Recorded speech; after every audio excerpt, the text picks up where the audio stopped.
You know, it used to be that if you wanted to drop a weapon with, like, true sniper-like precision from orbit, that required a massive billion-dollar intelligence apparatus. Oh, absolutely. It required the full backing of a superpower. Right. But on March 13th, a missile struck an American spy plane parked at a Saudi airbase. And it didn't just, hit the plane somewhere on the tarmac. It hit the exact square meter where the control systems sit. Exactly. And today, it appears that level of precision might just cost a subscription fee to a commercial Chinese startup. Welcome to this custom deep dive. I'm so glad you're joining us today because our mission is unpacking a highly consequential piece of reporting from CNN and the Financial Times. And what we're looking at here isn't just a military strike. It's a proof of concept. Yeah. A single tactical event where one nation quietly rents live satellite access from a commercial entity. It basically opens a window into these massive tectonic shifts happening globally. Okay, let's unpack this, because we're looking at a stack of intelligence transcripts, and the core distinction they highlight is crucial. This is not a story about China just, handing over some glossy, high-resolution photographs to Iran. It's about handing over the steering wheel. Right, and what's fascinating here is that distinction is the exact thread we have to pull, because providing a folder of pictures is, it's a static transaction. Sure.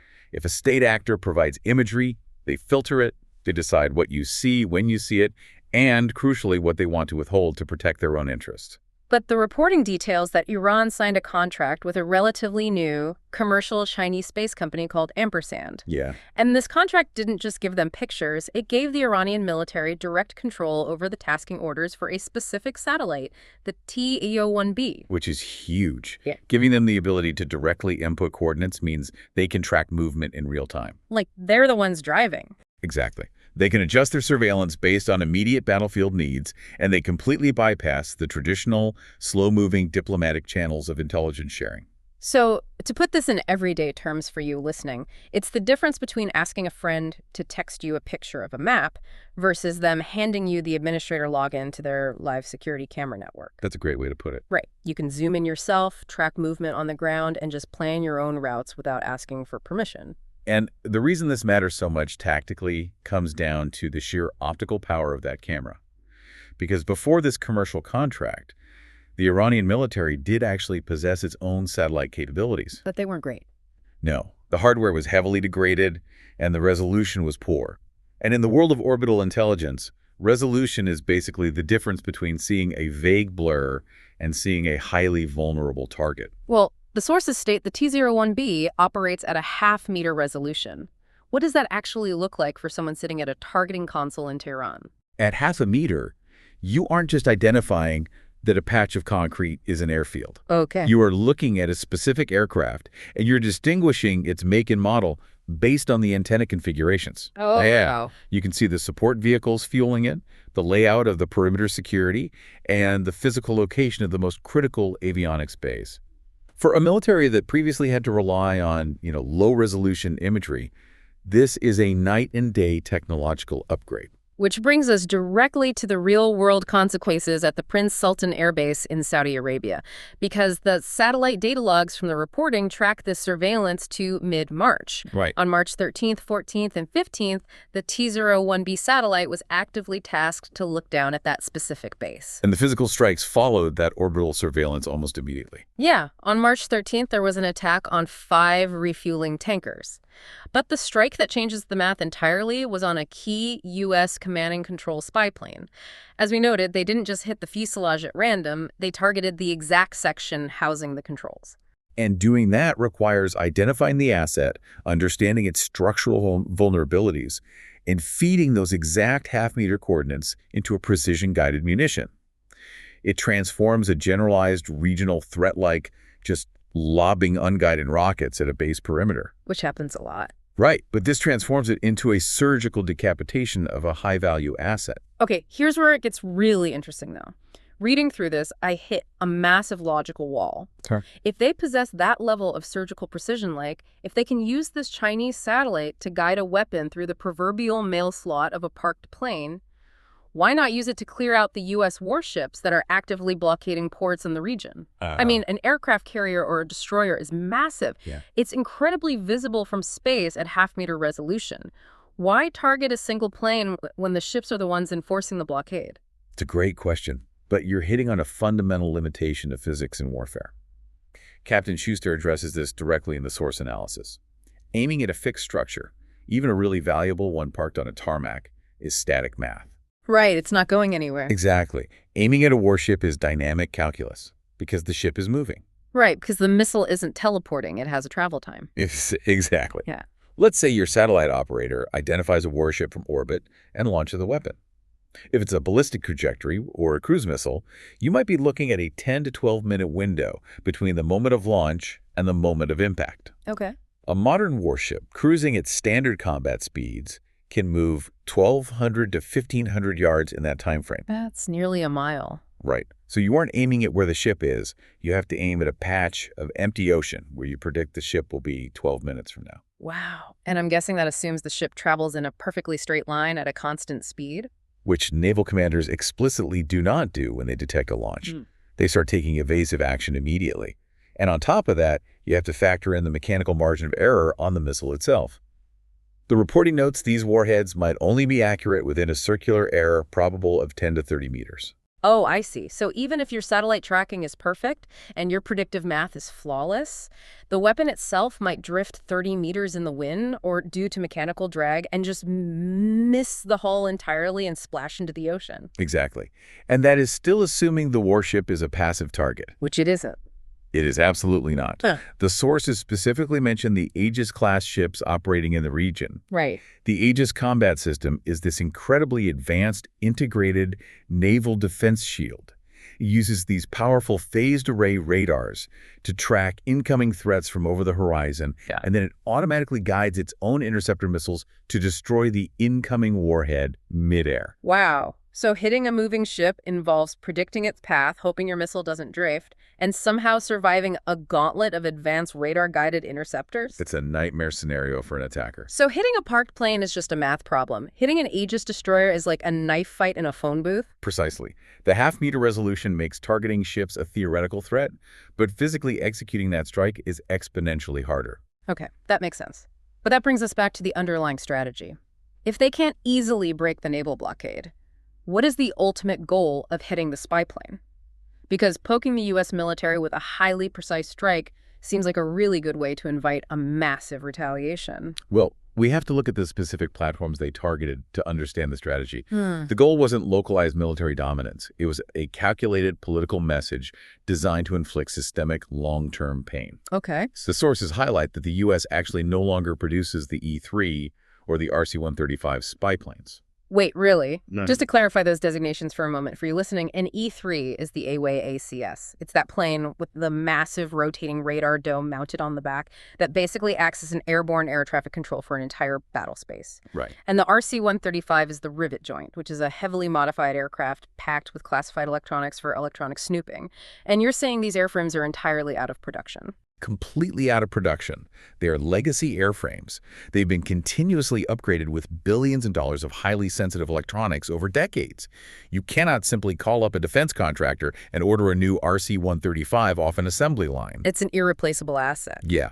Losing even one of these airframes or having its core control systems gutted by a precision strike, it creates a literal black hole in regional intelligence gathering. I can imagine. It takes years and massive budget reallocations to patch that capability.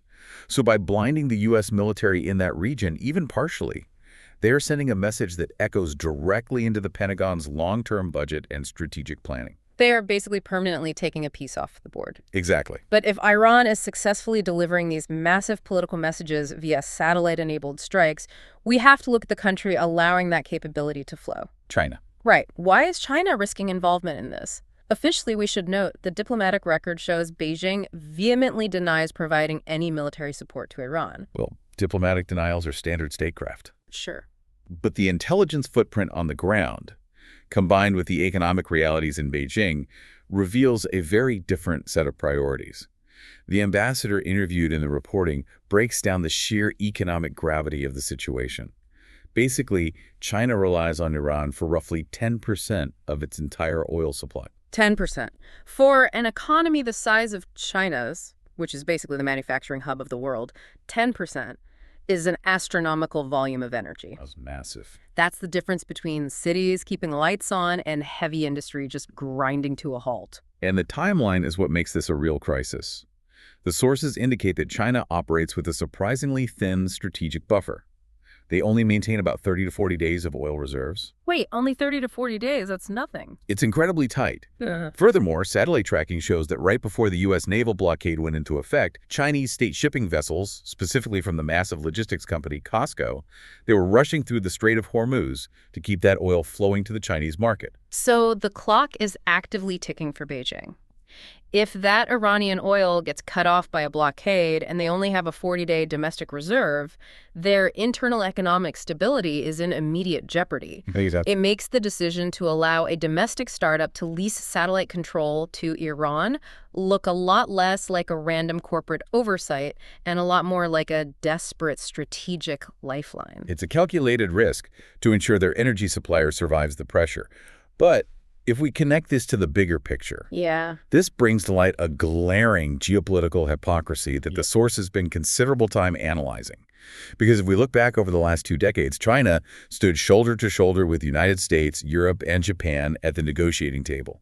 Oh, regarding the nuclear deal. Yes. They were historically aligned with the West in arguing forcefully that Iran should not be allowed to develop a nuclear weapon. Right, China was a core member of the United Front, pushing for non-proliferation in the region.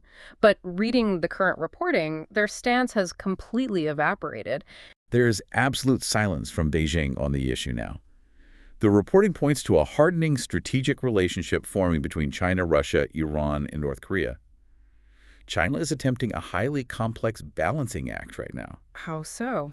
Well, they're building this alternative strategic axis while simultaneously trying to maintain stable, lucrative commercial relationships with the U.S. and Europe.